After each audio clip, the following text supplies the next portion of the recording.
iyadoo doorashada aqalka hoose ee ka socotay magaalada Baydhabo ay ka harsan tahay 3 kursi oo kaliya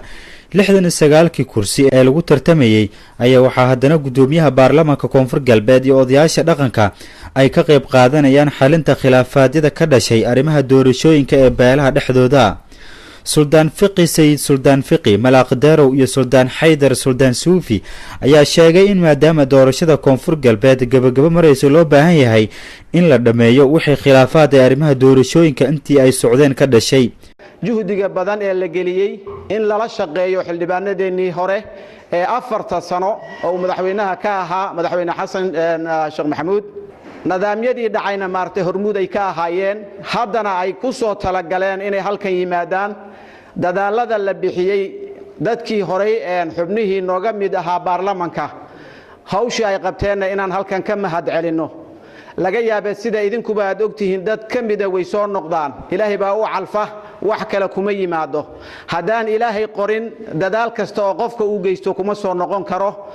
iraadada Alle ku noqonaysaa meel walba Soomaalida tartantay mas'uuliyiinta hore xilka u hayay tartamay iyo kuwa hadda cusubba kuwa soo noqdayna waxaan leenahay weelka mar kale inaad maartay beejka cusub aad ku soo biirtaan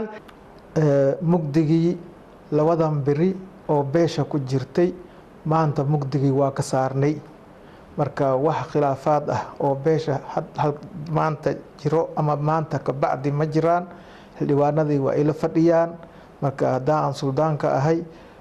garabkooda ayaan joogaa marka waa garab taaganahay wada shaqeyn wacan gacmo furan soo dhaweyn wacan intaasba maadaama aan suldaankii ahay diyaaraan u ahay maana intaas inaan soo dhaweeyo wixii mugdigana laga baxo إن شاء الله تعالى الإله أنك مهنقانا مرلمات إمر سداد مرك كلنا ما مهنقانا ولا لها ضمن وضع قادين أضيال كدقن أو ردحادين تاسك جري يوم مرتشرف كله عالم كإيانا ما إن شاء الله إني أرنتاسو سوال التنمية كدماتي بني آدم كإني ليس هاي صدق مكفيل إنجليز قرب صدق كفيلة إلهي ما يمكن توغانه فرق إصداري ما قلبي إصداري إني إلهي كوري gudoomiyaha baarlamaanka Koonfur Galbeed Cabdiqaadir Shariif Sheekhuna ayaa sheegay in xildhibaanada kuraasta Koonfur Galbeed ku soo baxday looga fadhiyo inay dib u dhista dalka iyo xasiloonida dalka ay ka shaqeeyaan runtii maanta wixii halkan ka dhacay oo aniga aan ka gudoomiyay baarlamaan ee dawladda Koonfur Galbeed aan marqaati ka ahaa runtii waa arin aad iyo aad loogu farxo soo dhaweyn leh ku dayasho mudan runtii nimanka xildhibaanada waxay ahaayeen maalmo ka hor intaan la dooran ka hor musharaxiin bay ahaayeen ka soo jeeda beesha suldaankuna wuxuu ahaa waxa waa suldaankoodii musharaxiintu ay waxay ahaayeen dad beesha u matalaya ergadii halkan la keenay doorashada ka qayb gashay oo musharaxiintaas u kala codeynaysayna waxay ahaayeen macnaha erga oo ka soo jeeda beesha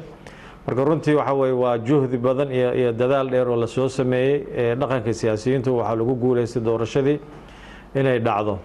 hadda sida la sheegana waxa way waa marka uu tartan uu dhaco waxa way waa kullee wax kala tabashay iyo wax la kala sheeganayo waa iska soo baxan laakiin in caloosha la isugu hayo oo lagu kala socdo ayaa ugu xun marka alxamdulillah hadiiba la gartay inta la isku yimaado wixii jiro la kala tabanayana la isu sheego oo waxa way wixiina markaan la soo fiirino wax saas weyn uusan ahayn محدين حسن universal TV Baydhabo